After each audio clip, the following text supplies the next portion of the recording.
ऐसा क्या हो गया था कि रेखा को जया बच्चन ने जड़ दिया था थप्पड़।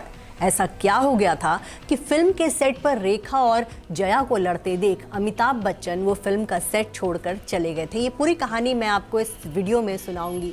देखा जाए तो अमिताभ रेखा के जितने सुपरहिट फिल्में रही उससे कहीं ज़्यादा इनकी निजी ज़िंदगी की कहानियाँ जो है लोग कहते सुनते आए हैं। और एक स्टोरी ऐसी भी है, कहा जाता है कि राम बलराम नाम की एक फिल्म बन रही थी और जया बच्चन जो है नहीं चाहती थी कि रेखा जो है इस फिल्म में अमिताभ की हीरोइन बने। यही वजह है कि जया बच्चन ने फिल्म के मेकर्स को कहा था कि आप इस फिल्म में जीनत अमान को कास्ट कीजिए, उनकी और अमिताभ की जोड़ी अच्छी लगती है, रेखा को मत कास्ट कीजिए। तो फिल्म के मेकर्स ने भी कहा कि भाई अमिताभ बच्चन की वाइफ है, इनकी बात माननी पड़ेगी। लेकिन दूसरी तरफ रेखा ने ऐसा तिकड़म लगाया कि फिल्म की हीरोइन वही बने। फिल्म के डायरेक्टर थे और विजय आनंद, वो उनके पास गई और उन्होंने उनसे कहा कि मैं इस फिल्म में जो है फ्री में काम करूंगी। इसके अलावा उन्होंने फिल्म के प्रोड्यूसर को भी यही बात बता दी कि मैं फ्री में काम करूंगी। अब कोई भी प्रोड्यूसर अगर उसकी फिल्म में कोई हीरोइन फ्री में काम कर रही है तो उसके लिए तो बहुत फ़ायदे की बात है। तो रेखा को फाइनली उन्होंने उस फिल्म में कास्ट कर लिया। राम बलराम एक फिल्म आई थी जिसमें धर्मेंद्र भी थे और रेखा जो है अमिताभ के अपोजिट थी। तो इस फिल्म में रेखा और अमिताभ की जोड़ी बन गई। फिल्म की शूटिंग होती थी। जया बच्चन को इस बात से बहुत गुस्सा आया था कि मेरे ना कहने के बावजूद भी मैंने लाख समझाया डायरेक्टर और प्रोड्यूसर को कि वो फिल्म में रेखा को कास्ट ना करे। इसके बावजूद उन्होंने उस फिल्म में रेखा को कास्ट कर लिया। इसके बाद होता ये था कि कभी कभी जया अचानक फिल्म के सेट पर चली जाती थी। एक दिन उन्होंने ऐसे किया, वो गई तो उन्होंने देखा कि अमिताभ बच्चन और रेखा जो है बातें कर रहे हैं। ये देखकर जया बच्चन को बहुत गुस्सा आ गया। उन्होंने जाकर जड़ दिया थप्पड़ रेखा के गाल पे और उन्होंने कहा कि जब फिल्म में अभी शूटिंग नहीं चल रही है तो आप यहाँ पे क्या कर रहे हैं अमिताभ के साथ। ये बात अमिताभ को भी बहुत बुरी लगी और वहीं फिल्म के सेट पर जितने लोग मौजूद थे वो भी बहुत परेशान हो गए कि ये किस तरह का बिहेव जो है जया बच्चन ने किया। और अमिताभ जो है गुस्से में चले गए। गुस्से के बाद उन्होंने जया बच्चन के साथ किस तरह से बातचीत की होगी ये तो वही जाने, लेकिन फिल्म के सेट पर जो हुआ मैं वो बता रही हूँ। और रेखा का बिल्कुल मुंह बन गया और जया बच्चन ने जो है अपना काम करके वो भी चलती बनी। बाद में उन्होंने रेखा को सॉरी बोला नहीं बोला नहीं जानते, लेकिन आपको बता दी कि एक समय ऐसा भी था जब रेखा और जया बच्चन बहुत अच्छी दोस्त हुआ करती थी, दोनों एक ही बिल्डिंग में रहती थी। लेकिन जया बच्चन और जब अमिताभ की शादी हुई तो उसके बाद उन्होंने फिल्मों में काम करना कम कर दिया और 1975 के बाद जो है रेखा अमिताभ बच्चन के साथ काम करने लगी और पहली फिल्म थी दो अनजाने।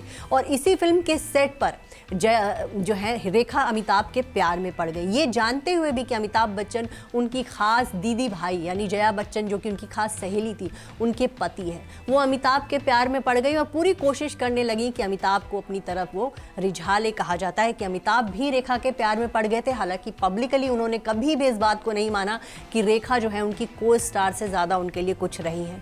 वहीं रेखा ने कई सारे ऐसे इंटरव्यूज़ की दिए जिसमें उन्होंने साफ इशारा किया कि वो अमिताभ बच्चन के प्यार में हैं, अमिताभ बच्चन से वो प्यार करती हैं। रेखा ने ये भी कहा कि अमिताभ बच्चन भी उनको उतना ही चाहते हैं, लेकिन अपने माता पिता की वजह से वो जया बच्चन को नहीं छोड़ पा रहे हैं क्योंकि उनका परिवार है, दो बच्चे हैं। ऐसे में अमिताभ बच्चन अपना परिवार नहीं तोड़ना चाहते, लेकिन अमिताभ बच्चन मुझसे भी प्यार करते हैं। इस तरह के तमाम इंटरव्यूज़ उन्होंने 80 के दशक में स्टारडस्ट मैगजीन को दिए थे और उसी उनके जो बयान है उसके हवाले पे मैं आपको ये बता रही हूँ। रेखा खुलेआम ये कहती थी कि वो अमिताभ बच्चन के करीब हैं, अमिताभ बच्चन को गुरु मानती हैं। इसके अलावा रेखा ने उस ज़माने में अचानक से एक दिन वो सिंदूर लगाकर ऋषि कपूर की शादी में पहुंच गई थी, तब भी लोग अवाक रह गए थे। लोग डर गए कि क्या रेखा ने अमिताभ से शादी कर ली। तमाम तरह की बातें हुई। रेखा की कहानी देखा जाए तो बहुत ही कंट्रोवर्शियल रहे। वहीं जया बच्चन ये सब चुपचाप देख रही थी और इसके बाद एक दिन उन्होंने रेखा को अपने घर डिनर पर बुलाया। उस दिन अमिताभ बच्चन नहीं थे, उन्होंने रेखा को बुलाया, अपना घर दिखाया, फिर जाने लगी जब रेखा तब उन्होंने कहा था कि मैं अमिताभ को कभी नहीं छोड़ूंगी, आप चाहे कुछ भी कर ले।